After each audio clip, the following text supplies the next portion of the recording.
तो Hema Upadhyay murder case में आज की तारीख में गिरफ्तारी हो चुकी है। आरोपी ने पुलिस को बताया है कि उसी ने हेमा की हत्या की और एक मूर्ति का पेमेंट न मिलने पर हत्या की। जैसा भी हमने देखा, मशहूर कलाकार हेमा उपाध्याय और उनके वकील हरीश बंभाणी की मर्डर मिस्ट्री के बाद जो सबसे चौंकाने वाली बात सामने आई है वो ये कि हेमा उपाध्याय और उनके कलाकार पति चिंतन उपाध्याय के बेहद उलझे हुए रिश्ते थे। दोनों की कामयाबी और बेशुमार शोहरत ने मोहब्बत की इस कहानी में जहर घोला और दोनों के रास्ते अलग हो गए।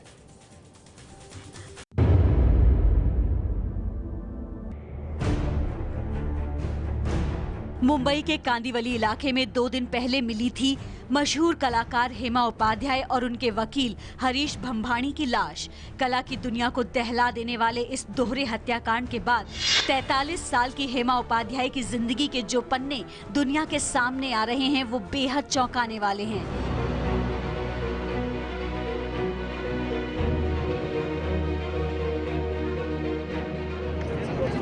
हेमा उपाध्याय और उनके पति चिंतन उपाध्याय कला की बेफिक्र कही जाने वाली दुनिया के कामयाब सितारे थे। कला की दुनिया में दोनों ने साल 2000 में कदम रखा था और इसके बाद पिछले 15 साल में कला की दुनिया में जो सम्मान और शोहरत दोनों को मिला वो हर किसी को नसीब नहीं होता।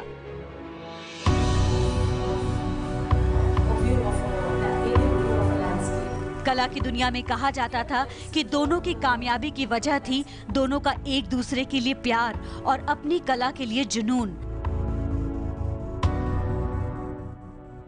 बड़ौदा की महाराजा सायाजी राव यूनिवर्सिटी में फाइन आर्ट्स की पढ़ाई के दौरान दोनों में प्यार हुआ और 3 साल के बाद दोनों ने 1998 में शादी कर ली। शोहरत को भी जैसे शादी का ही इंतजार था।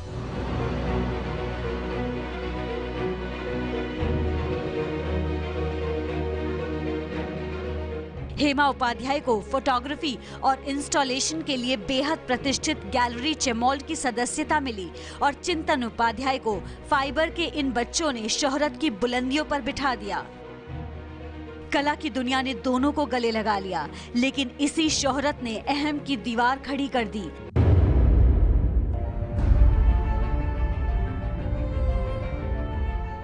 हर छोटी बात झगड़े में बदलने लगी और दूरियां इतनी बढ़ गईं कि मुंबई के इस फ्लैट में दोनों के बेडरूम तक अलग हो गए। साल 2010 में दोनों ने तलाक के लिए कोर्ट में अर्जी दे दी। चिंतन इसके बाद मुंबई छोड़कर दिल्ली चले गए और हेमा मुंबई के जुहू के मित्तल ओशन व्यू के इस साझा अपार्टमेंट में अकेले रहने लगी। किस्सा सिर्फ तलाक पर नहीं थमा। साल 2013 में हेमा ने चिंतन उपाध्याय पर अपने सम्मान को ठेस पहुंचाने का मामला दर्ज करवाया। वजह थी वो गली में घूमने वाले कुत्ते जिन्हें साल 2012 में हेमा ने अपने फ्लैट में रख लिया था। चिंतन भले ही दिल्ली में रहते थे, लेकिन हेमा का आरोप था कि चिंतन को मुंबई के फ्लैट में कुत्ते रखने पर भी ऐतराज था। हेमा उपाध्याय ने कोर्ट से की गई शिकायत में कहा था कि चिंतन ने जानबूझकर अपने कमरे में ऐसी अश्लील तस्वीरें बनाई जिन्हें नौकर, ड्राइवर और दूसरे लोग देख सकते थे। वो तस्वीरें महिला और कुत्ते की थी। वो तस्वीर न सिर्फ मेरे लिए बल्कि हर आम महिला के लिए अपमानजनक थी। मैंने उन पेंटिंग को 20 जुलाई 2012 को तब देखा जब घर के पुरुष नौकर मेरे पति चिंतन के कमरे की ओर देखकर अश्लील इशारे कर रहे थे। मैं तस्वीरों को देखकर सदमे में आ गई और जब मैं बाहर निकली तो घर के नौकरों की निगाहें मेरे लिए बदल चुकी थी। चिंतन उपाध्याय ने इस आरोप के जवाब में कलाकार की आजादी का सवाल उठाया था, लेकिन मामले में अब तक कोई फैसला नहीं आया। दोनों के तलाक की अर्जी पर भी हेमा के जीते जी फैसला नहीं हुआ। हेमा उपाध्याय तलाक के बाद अपने पति चिंतन उपाध्याय से 1 लाख रुपए का गुजारा भत्ता मांग रही थी और जुहू के मित्तल ओशन व्यू का वो फ्लैट भी जिसमें वो रहा करती थी। तारीख पर तारीख पड़ती रही। अदालत का फैसला तो नहीं आया, लेकिन किस्मत ने हेमा की मौत की तारीख 12 दिसंबर तय कर दी थी।